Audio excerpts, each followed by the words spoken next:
ਸਤਿ ਸ੍ਰੀ ਅਕਾਲ। ਤੁਸੀਂ ਦੇਖ ਰਹੇ ਹੋ ਲੋਕ ਰਾਣੀ ਚੈਨਲ ਪੰਜਾਬੀ। ਮੈਂ ਤੁਹਾਡੇ ਨਾਲ ਸੁਖਵਿੰਦਰ ਸਿੰਘ। ਸਿੱਧੇ ਸਵਾਲ ਪ੍ਰੋਗਰਾਮ ਦੇ ਵਿੱਚ ਮੇਰੇ ਨਾਲ ਸਿਆਸੀਵਾਨ ਡਾਕਟਰ ਭੀਮਿੰਦਰ ਸਿੰਘ ਮੌਜੂਦ ਨੇ। ਗੱਲਬਾਤ ਅਸੀਂ ਕਰਾਂਗੇ ਕਿ ਦੇਸ਼ ਦੀ ਅੰਦਰੂਨੀ ਤੇ ਬਾਹਰੀ ਸੁਰੱਖਿਆ ਨੂੰ ਲੈ ਕੇ ਬੀਜੇਪੀ ਦੀ ਸਰਕਾਰ ਦੇ ਉੱਤੇ ਜਾਂ ਏਦਾਂ ਕਹਿ ਲਓ ਕਿ ਮੋਦੀ ਸਾਹਿਬ ਤੇ ਸ਼ਾਹ ਸਾਹਿਬ ਦੇ ਉੱਤੇ ਸਵਾਲ ਉੱਠ ਰਹੇ ਨੇ ਕਿ ਆਖਿਰਕਾਰ ਵਿਵਾਦ ਸਰਹੱਦਾਂ ਤੇ ਇੱਕ ਪਾਸੇ ਚੀਨ ਦੇ ਨਾਲ ਸੁਲਝਦਾ ਨਜ਼ਰ ਨਹੀਂ ਆ ਰਿਹਾ, ਦੂਜੇ ਪਾਸੇ ਅਸਾਮ ਅਤੇ ਮਿਜ਼ੋਰਮ ਦੇ ਵਿੱਚ ਜਿਹੜੀਆਂ ਘਟਨਾਵਾਂ ਵਾਪਰੀਆਂ, ਉੱਥੇ ਖੂਨੀ ਖੇਡ ਖੇਡੀ ਗਈ, ਅਸਾਮ ਦੇ 6 ਪੁਲਿਸ ਮੁਲਾਜ਼ਮ ਮਾਰੇ ਗਏ।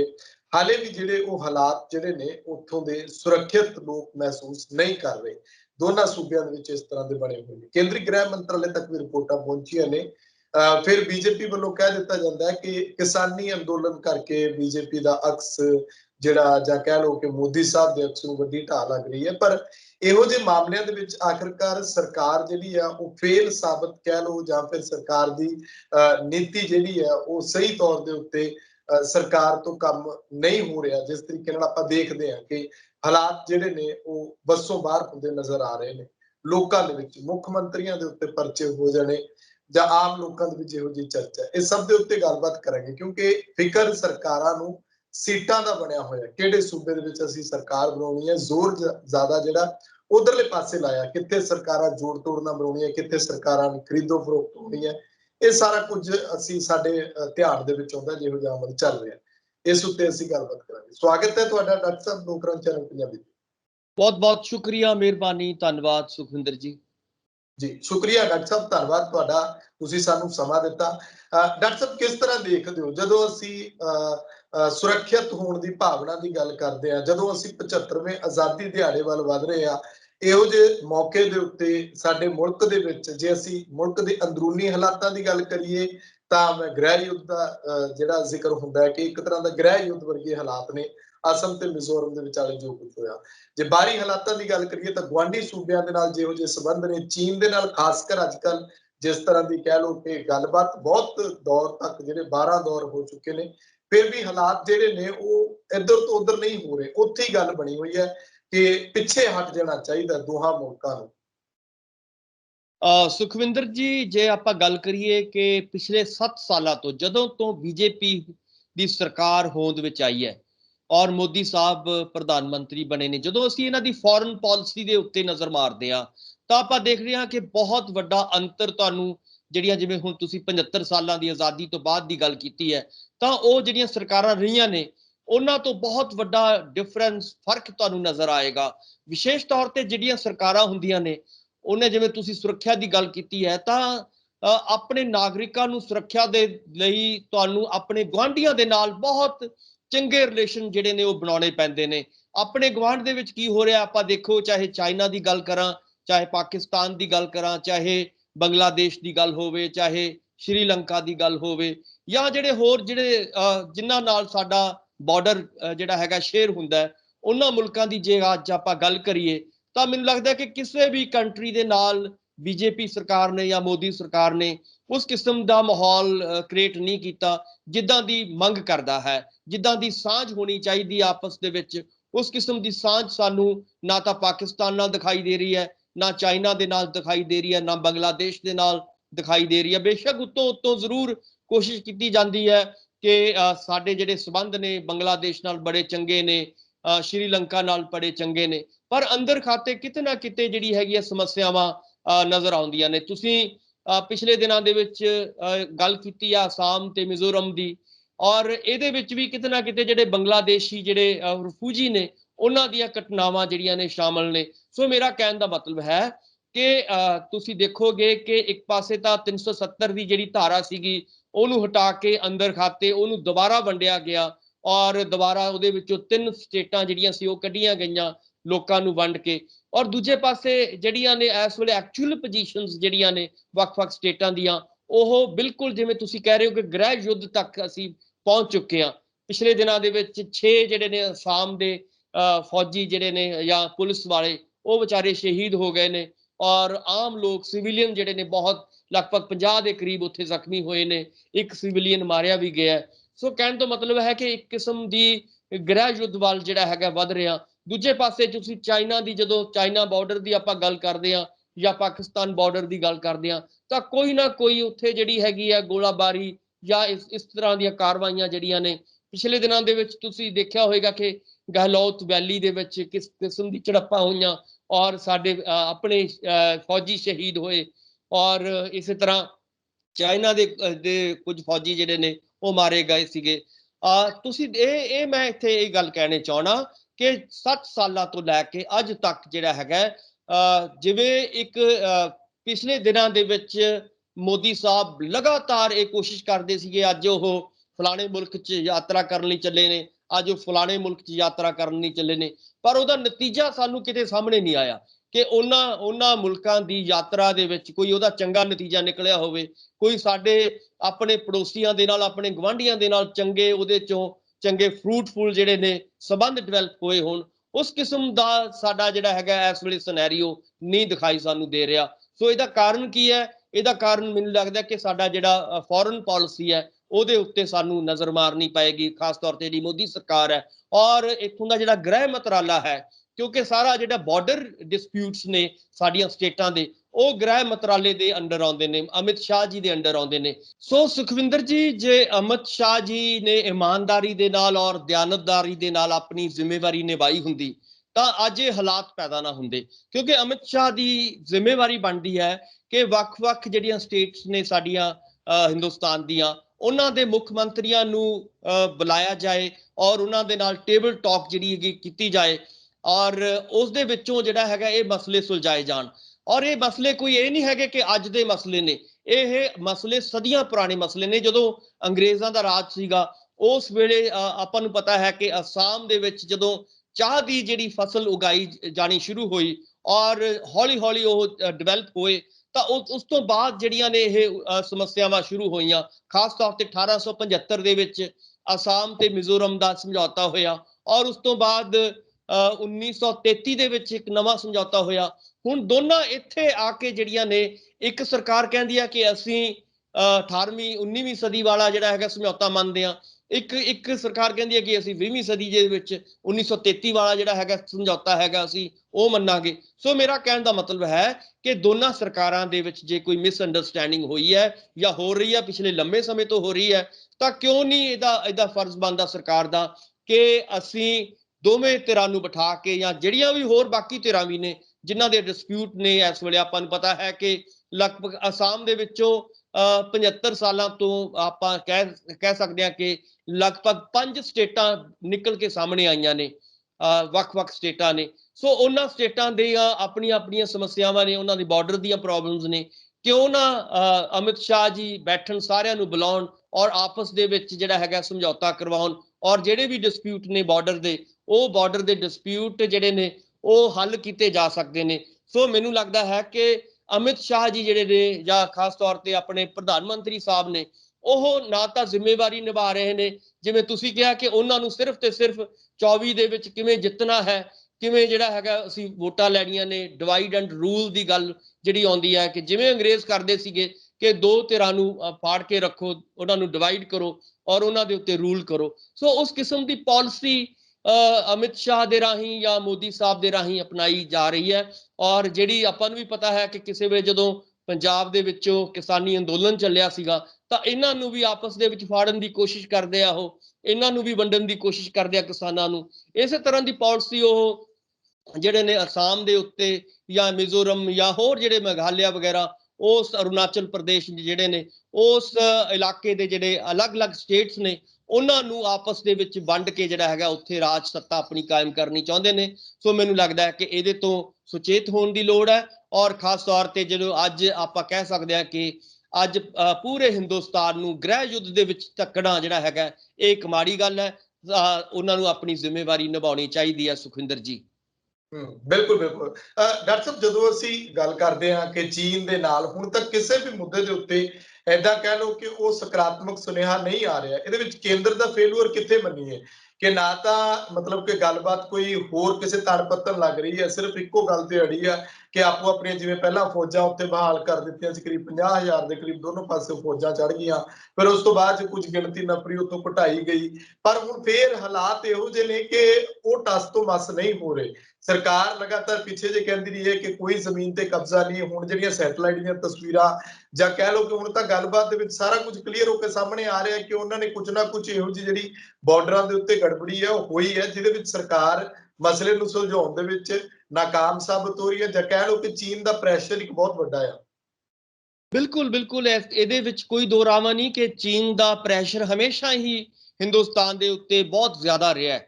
ਖਾਸ ਤੌਰ ਤੇ ਆਪਾਂ ਤੁਸੀਂ ਦੇਖੋ ਕਿ ਆਜ਼ਾਦੀ ਤੋਂ ਬਾਅਦ ਜਦੋਂ ਅਸੀਂ ਪਹਿਲੀ ਵੱਡੀ ਜੰਗ ਜਿਹੜੀ ਸੀਗੀ 62 ਦੇ ਵਿੱਚ ਚੀਨ ਦੇ ਨਾਲ ਲੜੀ ਸੀਗੀ, ਤਾਂ ਚੀਨ ਨੇ ਆਪਣੀ ਤਾਕਤ ਦੇ ਨਾਲ, ਫੌਜੀ ਤਾਕਤ ਦੇ ਨਾਲ ਸਾਡਾ ਬਹੁਤ ਸਾਰਾ ਏਰੀਆ ਜਿਹੜਾ ਸੀਗਾ ਬਾਰਡਰ ਨਾਲ ਲੱਗਦਾ ਉਹਨਾਂ ਨੇ ਦਬਾ ਲਿਆ ਸੀਗਾ, ਔਰ ਅੱਜ ਵੀ ਉਹਨਾਂ ਦੇ ਕੰਟਰੋਲ 'ਚ ਹੈ। ਹੁਣ ਹੌਲੀ ਹੌਲੀ ਕੀ ਹੈ ਕਿ ਜਿਹੜੀ ਲਾਈਨ ਆਫ ਐਕਚੁਅਲ ਕੰਟਰੋਲ ਹੈ, ਜਿਹਨੂੰ LAC ਕਿਹਾ ਜਾਂਦਾ ਹੈ, ਕਿਉਂਕਿ ਇਹਦੇ ਵਿੱਚ ਇਹ ਦੇਖਣ ਵਾਲੀ ਗੱਲ ਹੈ ਸੁਖਵਿੰਦਰ ਜੀ ਕਿ ਜਿਹੜੀ LAC ਹੈ ਉਹ ਬਾਰਡਰ ਔਰ LAC ਦਾ ਬਹੁਤ ਜ਼ਿਆਦਾ ਫਰਕ ਹੈ।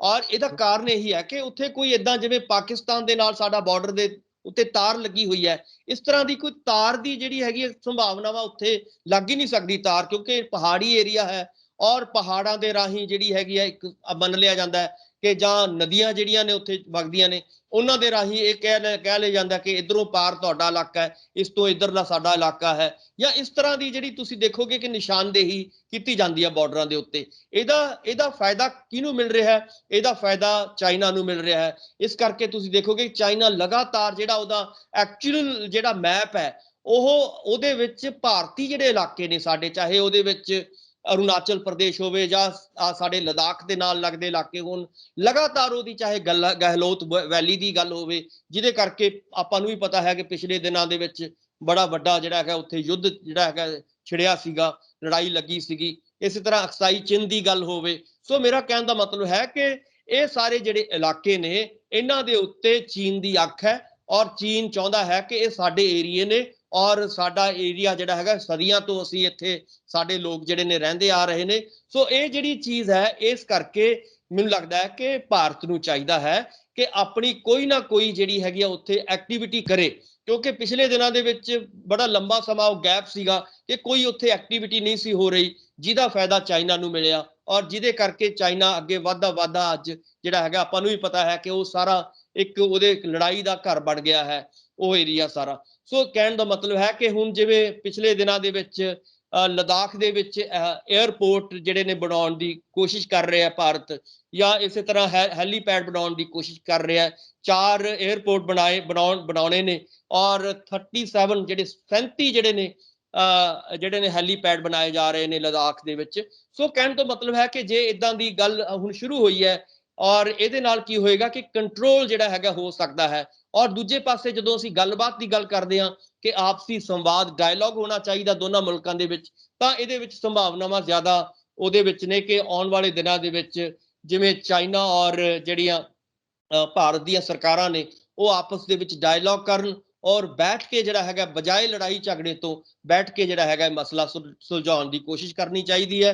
ਕਿਉਂਕਿ ਚਾਈਨਾ, ਆਪਾਂ ਨੂੰ ਪਤਾ ਹੈ ਕਿ ਚਾਈਨਾ ਹਰ ਪੱਖੋਂ ਸਾਡੇ ਨਾਲੋਂ ਜ਼ਿਆਦਾ ਤਾਕਤਵਰ ਹੈ, ਚਾਹੇ ਉਹ ਪੈਸੇ ਦੇ ਪੱਖ ਤੋਂ, ਚਾਹੇ ਇੰਡਸਟਰੀਲਾਈਜੇਸ਼ਨ ਦੀ ਗੱਲ ਕਰੀਏ, ਚਾਹੇ ਮਿਲਟਰੀ ਦੀ ਗੱਲ ਕਰੀਏ, ਜਾਂ ਹੋਰ ਕਿਸੇ ਵੀ ਪੱਖ ਤੋਂ ਜਿਹੜਾ ਹੈਗਾ ਆਪਾਂ ਕਹਿ ਸਕਦੇ ਹਾਂ ਕਿ ਉਹਦੀ ਤਾਕਤ ਇੰਨੀ ਵੱਧ ਚੁੱਕੀ ਹੈ ਇਸ ਵੇਲੇ ਕਿ ਉਹ ਦੁਨੀਆ ਦੇ ਕਿਸੇ ਵੀ ਮੁਲਕ ਦੇ ਨਾਲ ਇਸ ਵੇਲੇ ਟੱਕਰ ਲੈਣ ਦੇ ਕਾਬਲ ਹੋ ਚੁੱਕਿਆ ਹੈ।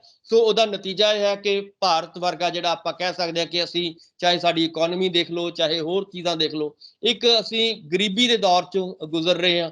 ਸੋ ਉਹਦਾ ਫਾਇਦਾ ਜਿਹੜਾ ਹੈਗਾ ਚਾਈਨਾ ਨੂੰ ਮਿਲ ਰਿਹਾ ਹੈ। ਚਾਹੇ 62 ਦੀ ਜੰਗ ਦੇਖ ਲਓ, ਚਾਹੇ ਦੂਜੀਆਂ ਜੰਗਾਂ ਦੇਖੋ, ਕਿ ਲਗਾਤਾਰ ਚਾਈਨਾ ਜਿਹੜਾ ਹੈਗਾ ਸਾਡੇ ਵੱਲ ਨੂੰ ਵੱਧਦਾ ਆ ਰਿਹਾ ਹੈ। ਸੋ ਇਸ ਨੂੰ ਬਿਲਕੁਲ ਜਿਵੇਂ ਤੁਸੀਂ ਕਹਿ ਰਹੇ ਹੋ ਕਿ ਆਪਸੀ ਗੱਲਬਾਤ ਦੇ ਰਾਹੀਂ, ਆਪਸੀ ਡਾਇਲੌਗ ਦੇ ਰਾਹੀਂ ਚਾਈਨਾ ਤੇ ਭਾਰਤੀ ਜਿਹੜੇ ਨੇ ਉਹ ਆਪਸ ਚ ਉਹਨਾਂ ਨੂੰ ਅਫੀਸਰ ਸਾਹਿਬਾਨ ਨੂੰ, ਅਧਿਕਾਰੀਆਂ ਨੂੰ ਮਿਲਣਾ ਚਾਹੀਦਾ ਹੈ। ਸੋ ਇਹਦਾ ਕੋਈ ਨਾ ਕੋਈ ਜਿਹੜਾ ਹੈਗਾ ਬਾਰਡਰ ਦਾ ਜਿਹੜਾ ਡਿਸਪਿਊਟ ਹੈ ਪਿਛਲੇ ਲੰਮੇ ਸਮੇਂ ਤੋਂ, ਇਹਦਾ ਕੋਈ ਪੱਕਾ ਹੱਲ ਲੱਭਿਆ ਜਾਣਾ ਚਾਹੀਦਾ ਹੈ। ਤਾਂ ਹੀ ਜਿਹੜਾ ਹੈਗਾ ਆਉਣ ਵਾਲੇ ਦਿਨਾਂ ਦੇ ਵਿੱਚ ਉੱਥੇ ਸ਼ਾਂਤੀ ਹੋ ਸਕਦੀ ਹੈ। ਜੇਕਰ ਅਸੀਂ ਗੱਲਬਾਤ ਲਈ ਅੱਗੇ ਨਹੀਂ ਆਵਾਂਗੇ ਔਰ ਗੱਲਬਾਤ ਨਹੀਂ ਸਿਰੇ ਲੱਗੇਗੀ ਤਾਂ ਇਹ ਜਿਹੜਾ ਹੈਗਾ ਯੁੱਧ ਦਾ ਜਿਹੜਾ ਮਾਹੌਲ ਹੈ ਲੜਾਈ ਦਾ ਮਾਹੌਲ ਹੈ ਇਹ ਹਮੇਸ਼ਾ ਹੀ ਬਣਿਆ ਰਹੇਗਾ। ਸੋ ਇਹਦੇ ਤੋਂ ਬਚਣ ਦੇ ਲਈ ਮੈਨੂੰ ਲੱਗਦਾ ਹੈ ਕਿ ਇੱਕੋ ਇੱਕ ਤਰੀਕਾ ਹੈ ਕਿ ਆਪਸੀ ਡਾਇਲੌਗ ਦੇ ਰਾਹੀਂ ਉਹ ਜਿਹੜੀ LOC ਹੈ ਉਸ ਨੂੰ ਪੱਕਿਆ ਕੀਤਾ ਜਾਏ, ਉਸ ਨੂੰ ਉਹਦੀ ਨਿਸ਼ਾਨਦੇਹੀ ਕੀਤੀ ਜਾਏ, ਔਰ ਜਿੱਥੇ ਜਿੱਥੇ ਸਾਡਾ ਏਰੀਆ ਹੈ ਸਾਨੂੰ ਦੱਸਿਆ ਜਾਏ, ਜਿੱਥੇ ਜਿੱਥੇ ਚਾਈਨਾ ਦਾ ਏਰੀਆ ਹੈ ਸਰਕਾਰਾਂ ਦੀ ਜ਼ਿੰਮੇਵਾਰੀ ਬਣਦੀ ਹੈ ਉਹ ਚਾਈਨਾ ਵਾਲਿਆਂ ਨੂੰ ਦਿੱਤਾ ਜਾਏ। ਸੋ ਕਹਿਣ ਦਾ ਮਤਲਬ ਹੈ ਕਿ ਇਹਨੂੰ ਪੀਸਫੁਲੀ ਤਰੀਕੇ ਦੇ ਨਾਲ ਆਪਸੀ ਲੜਾਈ ਝਗੜੇ ਤੋਂ ਬਿਨਾਂ ਜਿਹੜਾ ਹੈਗਾ ਸਰਕਾਰਾਂ ਦੀ ਡਿਊਟੀ ਹੈ, ਮੋਦੀ ਸਾਹਿਬ ਦੀ ਡਿਊਟੀ ਹੈ, ਅਮਿਤ ਸ਼ਾਹ ਦੀ ਡਿਊਟੀ ਹੈ ਕਿ ਉਹ ਇਸ ਨੂੰ ਆਪਸੀ ਗੱਲਬਾਤ ਦੇ ਰਾਹੀਂ ਜਿਹੜਾ ਹੈਗਾ ਮਸਲੇ ਦੋਨੋਂ, ਚਾਹੇ ਅੰਦਰੂਨੀ ਸਾਡੇ ਸਰਹੱਦਾਂ ਦੇ ਮਸਲੇ ਨੇ, ਚਾਹੇ ਸਾਡੇ ਬਾਹਰਲੀਆਂ ਜਿਹੜੀਆਂ ਨੇ ਸਰਹੱਦਾਂ ਦੇ ਮਸਲੇ ਨੇ, ਔਰ ਇਹ ਦੋਨੇ ਮਸਲੇ ਜਿਹੜੇ ਨੇ ਇਹ ਆਪਸੀ ਗੱਲਬਾਤ ਦੇ ਰਾਹੀਂ ਹੀ ਹੋਣੇ ਚਾਹੀਦੇ ਨੇ। ਇਹਦੇ ਵਿੱਚ ਜਿਹੜਾ ਖੂਨ ਖਰਾਬਾ ਹੋ ਰਿਹਾ ਹੈ ਖਾਸ ਤੌਰ ਤੇ ਅੰਦਰੂਨੀ ਤੌਰ ਤੇ ਆਪਾਂ ਕਹੀਏ ਕਿ ਇਦਾਂ ਦੀ ਜਿਹੜਾ ਮਾਹੌਲ ਉੱਥੇ ਬਣਾਇਆ ਜਾ ਰਿਹਾ ਜਿਵੇਂ ਕੋਈ ਜੰਗ ਲੱਗੀ ਹੋਵੇ, ਜਿਵੇਂ ਅਸਾਮ ਦੇ ਵਿੱਚ ਇਦਾਂ ਦੀ ਤਿਆਰੀ ਕੀਤੀ ਜਾ ਰਹੀ ਹੈ, ਮਿਜ਼ੋਰਮ ਦੇ ਵਿੱਚ ਵੀ ਇਦਾਂ ਦੀ ਤਿਆਰੀ ਕੀਤੀ ਜਾ ਰਹੀ ਹੈ ਕਿ ਅਸੀਂ ਦੂਜੇ ਮੁਲਕ ਨਾਲ ਜਿਵੇਂ ਜੰਗ ਲਈ ਅਸੀਂ ਜਾਣਾ ਹੋਵੇ। ਸੋ ਇਦਾਂ ਜਿਹੜਾ ਹੈਗਾ ਭੜਕਾ ਦੇ ਵਿੱਚ ਆ ਕੇ ਆਪਸੀ ਜੰਗ ਦੇ ਨਾਲ ਜਿਹੜਾ ਹੈਗਾ ਸਾਨੂੰ ਆਪਸੀ ਭਰਾਵਾਂ ਨੂੰ ਜਿਹੜਾ ਹੈਗਾ ਇੱਕ ਦੂਜੇ ਨੂੰ ਮਰਵਾਇਆ ਜਾ ਰਿਹਾ, ਇਸ ਤੋਂ ਉੱਤੋਂ ਜਿਹੜਾ ਹੈਗਾ ਬੰਦ ਹੋਣਾ ਚਾਹੀਦਾ। ਇਹ ਇਦਾਂ ਦੀ ਗੱਲ ਜਿਹੜੀ ਨਹੀਂ ਹੋਣੀ ਚਾਹੀਦੀ ਸੁਖਵਿੰਦਰ ਜੀ। ਬਿਲਕੁਲ ਬਿਲਕੁਲ, ਭਾਵੇਂ ਕਿ ਚੀਨ ਦੇ ਨਾਲ 12 ਗੇੜ ਦੀ ਜਿਹੜੀ ਉਹ ਗੱਲਬਾਤ ਹੋਈ ਹੈ, ਪਰ ਇਹਦਾ ਸਿੱਟਾ ਨਾਲ ਨਿਕਲਣਾ ਇਸ ਕਰਕੇ ਚਿੰਤਾ ਦਾ ਵਿਸ਼ਾ ਬਣ ਜਾਂਦਾ ਕਿ ਇਧਰਲੇ ਬੰਨੇ ਡਾਕਟਰ ਸਾਹਿਬ ਪੰਜਾਬ ਜਾਂ ਹਰਿਆਣਾ ਜਾਂ ਬਾਕੀ ਸੂਬਿਆਂ ਦੇ ਕਿਸਾਨ ਪੂਰੇ ਦੇਸ਼ ਭਰ ਦੇ ਉੱਥੇ ਰਲ ਕੇ ਦਿੱਲੀ ਬਾਰਡਰਾਂ ਤੇ ਬੈਠੇ ਨੇ, ਉਹਨਾਂ ਨਾਲ ਵੀ ਗੱਲਬਾਤ ਕਿਸੇ ਤਣ ਪੱਤਣ ਲੱਗ ਨਹੀਂ ਰਹੀ, ਜਿਹਦੇ ਨਾਲ ਇੱਕ ਵੱਡਾ ਨੁਕਸਾਨ ਆਰਥਿਕ ਤੌਰ ਦੇ ਉੱਤੇ ਜਿਹੜਾ ਦੇਸ਼ ਨੂੰ ਵੀ ਝੱਲਣਾ ਪੈ ਰਿਹਾ, ਕਿਸਾਨਾਂ ਨੂੰ ਵੀ ਝੱਲਣਾ ਪੈ ਰਿਹਾ, ਸਰਕਾਰਾਂ ਤਾਂ ਝੱਲ ਰਹੀਆਂ ਨੇ, ਇਸ ਪਾਸੇ ਵੱਲ ਵੀ ਧਿਆਨ ਨਹੀਂ ਦਿੱਤਾ ਜਾ ਰਿਹਾ। ਜਦੋਂ ਨਾਰਾ ਦਿੱਤਾ ਜਾਂਦਾ ਕਿ ਜੈ ਜਵਾਨ ਜੈ ਕਿਸਾਨ ਦੀ ਗੱਲ ਹੁੰਦੀ ਹੈ ਤਾਂ ਤੁਹਾਨੂੰ ਜਵਾਨਾਂ ਦੇ ਨਾਲ ਕਿਸਾਨਾਂ ਦਾ ਵੀ ਖਿਆਲ ਉਸੇ ਢੰਗ ਨਾਲ ਲੈ ਕੇ ਤੁਰਨਾ ਪੈਣਾ। ਜੇ ਤੁਸੀਂ ਗੁਆਂਢੀਆਂ ਦੇ ਨਾਲ ਚੰਗੇ ਸੰਬੰਧ ਬਣਾਉਣ ਦੇ ਲਈ ਮਤਲਬ ਕਿ ਤਤਪਰ ਰਹਿਣਾ ਚਾਹੁੰਦੇ ਹੋ ਤਾਂ ਤੁਹਾਨੂੰ ਭਾਰਤ ਦੇ ਅੰਦਰ ਵੀ ਆਪਣੇ ਲੋਕਾਂ ਦੇ ਨਾਲ ਵੀ ਇੱਕ ਸੰਵਾਦ, ਇੱਕ ਡਾਇਲੋਗ ਰਚਾ ਕੇ ਉਹਨਾਂ ਦੀ ਵੀ ਗੱਲ ਸੁਣਨੀ ਚਾਹੀਦੀ ਹੈ। ਡਾਕਟਰ ਸਾਹਿਬ ਇਹਦੇ ਬਾਰੇ ਤੁਹਾਡਾ ਕੀ ਕਹਿਣਾ?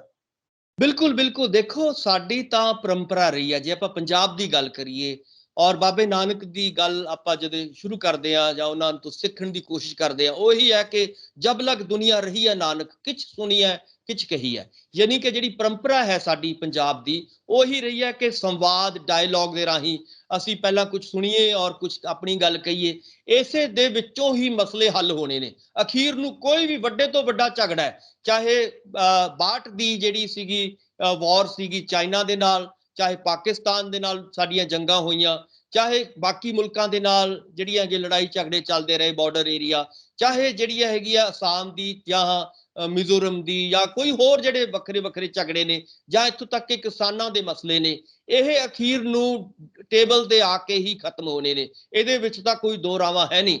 ਅਖੀਰ ਨੂੰ ਚਾਹੇ ਅੱਜ ਆ ਜੇ, ਚਾਹੇ ਕੱਲ ਆ ਜੇ, ਚਾਹੇ ਪਰਸੋਂ ਆਉਣ, ਸਰਕਾਰਾਂ ਨੂੰ ਟੇਬਲ ਦੇ ਉੱਤੇ ਆਉਣਾ ਪੈਣਾ ਹੈ। ਸੋ ਇਸ ਕਰਕੇ ਜੇਕਰ ਬਾਅਦ ਚ ਆਏਗੀ ਉਹਦੇ ਨਾਲ ਜਿਵੇਂ ਤੁਸੀਂ ਕਹਿ ਰਹੇ ਹੋ ਕਿ ਜ਼ਿਆਦਾ ਨੁਕਸਾਨ ਹੋਏਗਾ, ਜਿੰਨਾ ਅਸੀਂ ਚੀਜ਼ਾਂ ਨੂੰ ਲਟਕਾਵਾਂਗੇ, ਡਿਲੇ ਕਰਾਂਗੇ ਇਦਾਂ ਦੇ ਮੁੱਦਿਆਂ ਨੂੰ, ਗੰਭੀਰ ਮੁੱਦਿਆਂ ਨੂੰ, ਔਰ ਖਾਸ ਤੌਰ ਤੇ ਕਿਸਾਨੀ ਦੇ ਮੁੱਦਿਆਂ ਨੂੰ, ਤਾਂ ਉਹਨਾਂ ਹੀ ਜਿਹੜਾ ਹੈਗਾ ਦੋਨਾਂ ਧਿਰਾਂ ਨੂੰ ਨੁਕਸਾਨ ਹੋਏਗਾ। ਔਰ ਉਸ ਨੁਕਸਾਨ ਤੋਂ ਬਚਣ ਦੇ ਲਈ ਮੈਨੂੰ ਲੱਗਦਾ ਹੈ ਕਿ ਛੇਤੀ ਤੋਂ ਛੇਤੀ ਡਾਇਲੌਗ ਦੀ ਟੇਬਲ ਦੇ ਉੱਤੇ ਆਉਣਾ ਚਾਹੀਦਾ ਹੈ, ਗੱਲਬਾਤ ਕਰਨੀ ਚਾਹੀਦੀ ਹੈ, ਔਰ ਸਿੱਟੇ ਜਿਹੜੇ ਨੇ ਅਖੀਰ ਨੂੰ ਗੱਲਬਾਤ ਦੇ ਵਿੱਚੋਂ ਹੀ ਨਿਕਲਣਗੇ, ਚਾਹੇ ਉਹ ਚੀਨ ਦੇ ਨਾਲ ਗੱਲਬਾਤ ਹੋਵੇ, ਚਾਹੇ ਕਿਸਾਨਾਂ ਦੇ ਨਾਲ ਗੱਲਬਾਤ ਹੋਵੇ, ਚਾਹੇ ਅਸਾਮ ਦੇ ਮੁੱਖ ਮੰਤਰੀ ਔਰ ਮਿਜ਼ੋਰਮ ਦੇ ਮੁੱਖ ਮੰਤਰੀ ਜਾਂ ਜਿੱਥੇ ਵੀ ਝਗੜੇ ਚੱਲ ਰਹੇ ਨੇ ਸਟੇਟਾਂ ਦੇ, ਉਹਨਾਂ ਦੇ ਮੁੱਖ ਮੰਤਰੀਆਂ ਨੂੰ ਬਿਠਾ ਕੇ ਗੱਲ ਹੋ ਸਕਦੀ ਹੈ।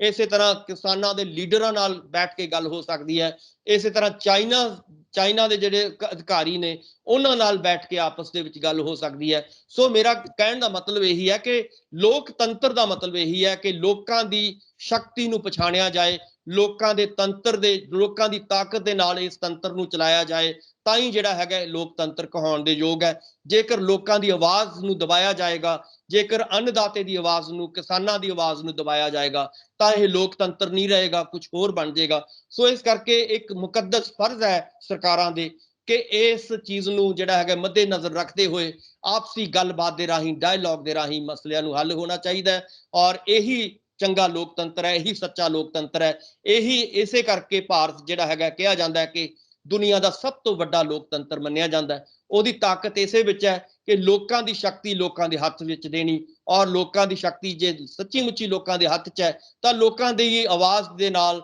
ਲੋਕਾਂ ਦੇ ਜਿਹੜੇ ਹੈਗਾ ਖਾਸ ਤੌਰ ਤੇ ਕਿਸਾਨਾਂ ਦੀ ਜਿਹੜੀ ਆਵਾਜ਼ ਹੈ ਉਹਨੂੰ ਦਬਾਉਣ ਦੀ ਬਜਾਏ ਉਹਨਾਂ ਨਾਲ ਗੱਲਬਾਤ ਦੇ ਰਾਹੀਂ ਮਸਲਿਆਂ ਨੂੰ ਹੱਲ ਕੀਤਾ ਜਾਏ। ਇਹੀ ਮੈਨੂੰ ਲੱਗਦਾ ਹੈ ਕਿ ਸਮੇਂ ਦੀ ਮੰਗ ਹੈ ਸੁਖਵਿੰਦਰ ਜੀ। ਜੀ ਸ਼ੁਕਰੀਆ ਡਾਕਟਰ ਸਾਹਿਬ, ਧੰਨਵਾਦ ਤੁਹਾਡਾ ਸਾਨੂੰ ਸਮਾਂ ਦੇਣ ਦੇ ਲਈ। ਬਹੁਤ ਬਹੁਤ ਸ਼ੁਕਰੀਆ, ਮਿਹਰਬਾਨੀ, ਧੰਨਵਾਦ। ਸੋ ਸਿੱਧੇ ਸਵਾਲ ਪ੍ਰੋਗਰਾਮ 'ਚ ਮੇਰੇ ਨਾਲ ਮੌਜੂਦ ਸਨ ਉੱਘੇ ਸਿਆਸੀ ਮਾਹਰ ਡਾਕਟਰ ਭੀਮਿੰਦਰ ਸਿੰਘ। ਗੱਲਬਾਤ ਜਿਵੇਂ ਲਗਾਤਾਰ ਸਾਰੀਆਂ ਜਥੇਬੰਦੀਆਂ ਜਾਂ ਕਿਸਾਨ ਕਹਿ ਲਓ ਜਾਂ ਉੱਘੇ ਸਮਾਜ ਸੇਵੀ, ਬੁੱਧੀਜੀਵੀ ਸਾਰੇ ਜਿਹੜੇ ਸਰਕਾਰ ਨੂੰ ਇਹ ਗੱਲ ਕਹਿ ਰਹੇ ਨੇ ਕਿ ਜਦੋਂ ਸਰਕਾਰ ਗੱਲ ਕਰਦੀ ਹੈ ਕਿ ਅਸੀਂ ਸਬਕਾ ਸਾਥ ਸਬਕਾ ਵਿਕਾਸ ਕਰਨਾ, ਤਾਂ ਉਹਦੇ ਵਿੱਚ ਲਾਜ਼ਮੀ ਹੈ ਕਿ ਸਾਰਿਆਂ ਨੂੰ ਨਾਲ ਲੈ ਕੇ ਤੁਰਨਾ ਪੈਣਾ। ਜੇ ਕਿਸਾਨ ਕਹਿੰਦੇ ਨੇ ਕਿ ਖੇਤੀ ਨੂੰ ਰੱਦ ਕਰਕੇ ਸਰਕਾਰ ਸਾਡੀ ਗੱਲਬਾਤ ਸੁਣੇ, ਅਸੀਂ ਉਹਨਾਂ ਨੂੰ ਖਰੜਾ ਤਿਆਰ ਕਰਕੇ ਦੇ ਦੇਵਾਂਗੇ, ਉਹਦੇ ਉੱਤੇ ਵਿਚਾਰ ਕੀਤਾ ਜਾਵੇ, ਉਸ ਤੋਂ ਬਾਅਦ ਉਹ ਕਾਨੂੰਨ ਤੁਸੀਂ ਲਾਗੂ ਕਰੋ ਜਿਹੜੇ ਕਿਸਾਨਾਂ ਦੇ ਹਿੱਤ ਵਿੱਚ ਨੇ। ਪਰ ਇਸ ਪਾਸੇ ਵੱਲ ਨੂੰ ਨਹੀਂ ਆਇਆ ਜਾ ਰਿਹਾ, ਜਿਹਦੇ ਕਰਕੇ ਜਿਹੜਾ ਉਹ ਦੇਸ਼ ਦਾ ਵੀ ਨੁਕਸਾਨ ਹੋ ਰਿਹਾ। ਸਮਝਣ ਦੀ ਜ਼ਰੂਰਤ ਹੈ, ਜੇ ਕਿਤੇ ਬੀਜੇਪੀ ਇਸ ਨੂੰ ਥੋੜਾ ਬਰੀਕੀ ਦੇ ਨਾਲ ਸਮਝੇ। ਸਿਆਸਤ ਹੁੰਦੀ ਰਹਿਣੀ ਹੈ, ਸਰਕਾਰਾਂ ਬਣਦੀਆਂ, ਸਰਕਾਰਾਂ ਟੁੱਟਦੀਆਂ ਰਹਿੰਦੀਆਂ ਨੇ, ਪਰ ਇੱਕ ਦੇਸ਼ ਦਾ ਬਚਣਾ, ਇੱਕ ਦੇਸ਼ ਦਾ ਇਕਜੁੱਟ ਰਹਿਣਾ, ਉਹਨਾਂ ਦੇ ਲੋਕਾਂ ਦੇ ਵਿੱਚੋਂ ਭਾਵਨਾ ਜਾਣੀ ਕਿ ਤੁਹਾਨੂੰ ਤੁਹਾਡੇ ਮੁਲਕ ਦੇ ਵਿੱਚ ਸੁਣਿਆ ਜਾਂਦਾ, ਤਾਂ ਯਕੀਨਨ ਤੌਰ ਤੇ ਇਹਦੇ ਨਾਲ ਮੁਲਕ ਜਿਹੜਾ ਉਹ ਤਰੱਕੀ ਦੇ ਰਾਹ ਪੈਂਦਾ। ਤੁਸੀਂ ਆਪਣੇ ਵਿਚਾਰ ਕਮੈਂਟ ਜ਼ਰੂਰ ਕਰਿਓ। ਲੋਕ ਰਾਣੀ ਚੈਨਲ ਪੰਜਾਬੀ ਨੂੰ ਸਬਸਕ੍ਰਾਈਬ ਕਰੋ। ਮੈਨੂੰ ਇਜਾਜ਼ਤ ਦਿਓ, ਧੰਨਵਾਦ।